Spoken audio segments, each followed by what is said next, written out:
Imagine a place where everything works. Trains run on time, crime is virtually non-existent, the streets are spotless, the economy is thriving. Now imagine all of that coming with internet filters, mandatory military service, and surveillance cameras that all know your name. Welcome to Singapore, a city-state younger than your parents, yet wealthier than most of the West. A place often described as a miracle, but built on rules, discipline, and an iron grip on dissent. How did this tiny island transform into a technological utopia? And why does it make the rest of the world so uncomfortable? In 1965, Singapore was a newly independent state with no natural resources, a fragmented population, and an uncertain future. It had been expelled from Malaysia. Its ports were its only major asset, and tensions between ethnic groups ran high. Then came Lee Kuan Yew. His People's Action Party promised modernization, meritocracy, and unity.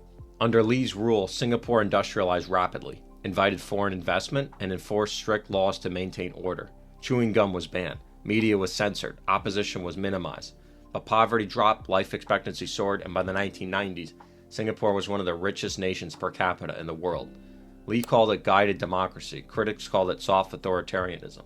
But the story isn't just economic, it's institutional. Singapore built world-class schools and universities, invested heavily in infrastructure, and created a public service that functions like a corporate boardroom. The government recruited top graduates to run ministries, introduced performance-based promotions, and benchmarked policies against international best practices. Civil servants are paid high salaries to avoid corruption, and decision-making follows data and pragmatism more than ideology. This foundation allowed Singapore to leapfrog from the third world to first in a single generation. And because the government owned much of the land and controlled key industries through state-linked enterprises, it could implement change with speed and scale. Still, this progress came with trade-offs. Political dissent was often crushed, lawsuits were used to silence critics, and the press remained tightly managed. But in the eyes of many Singaporeans, the results justified the methods.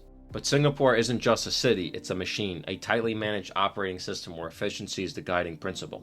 From water recycling to public housing, the state plans long-term with the precision of a corporate strategy team. Over 80% of residents live in government-built housing.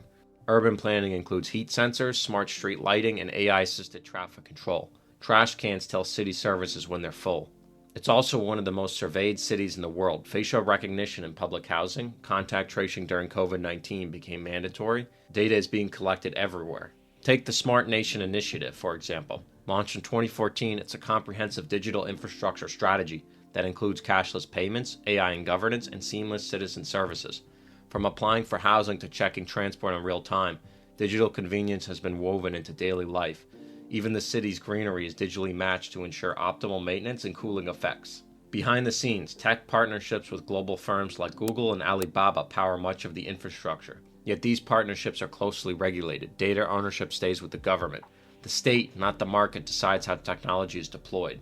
Despite the tight controls, Singapore doesn't feel like a dictatorship. There's art, nightlife, and digital culture. There's public debate, but within carefully managed boundaries. The press is restricted. Defamation lawsuits often bankrupt critics. But internet access is widespread. People express dissent, just cautiously. There's a law against fake news, but is often used to stifle opposition.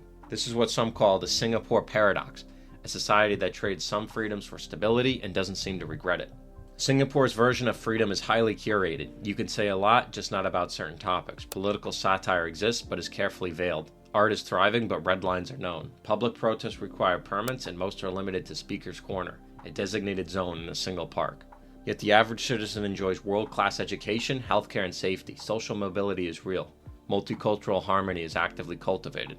And while elections are tightly controlled, they still happen. The ruling party dominates, but it isn't a dictatorship in the classical sense. The key distinction? Consent. Many Singaporeans accept limitations on press and protest because they see results. That consent might be conditioned, but it's real, and it reveals a different version of democracy, one rooted in outcomes, not ideology.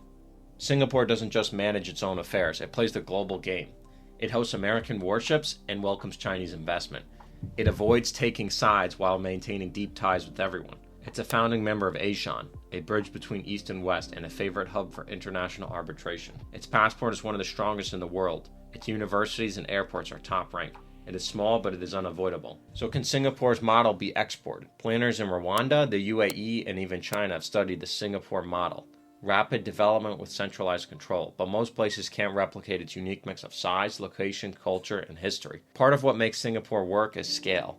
With under 6 million people, policies can be fine-tuned, feedback loops are fast, infrastructure is easy to build, monitor, and optimize. There's also culture. Singapore's population is socialized to value harmony, efficiency, and education. Generations grew up with the ethos of national survival and collective sacrifice. That shared memory is hard to transport elsewhere. And finally, there's leadership. Singapore's founding generation was exceptional, disciplined, strategic, and deeply committed to the national cause. This type of leadership is rare, so while the Singapore model inspires, it also warns. Because the real question Singapore forces us to ask isn't whether freedom and prosperity can coexist, it's whether we'd be willing to give one up to guarantee the other. Thanks for watching.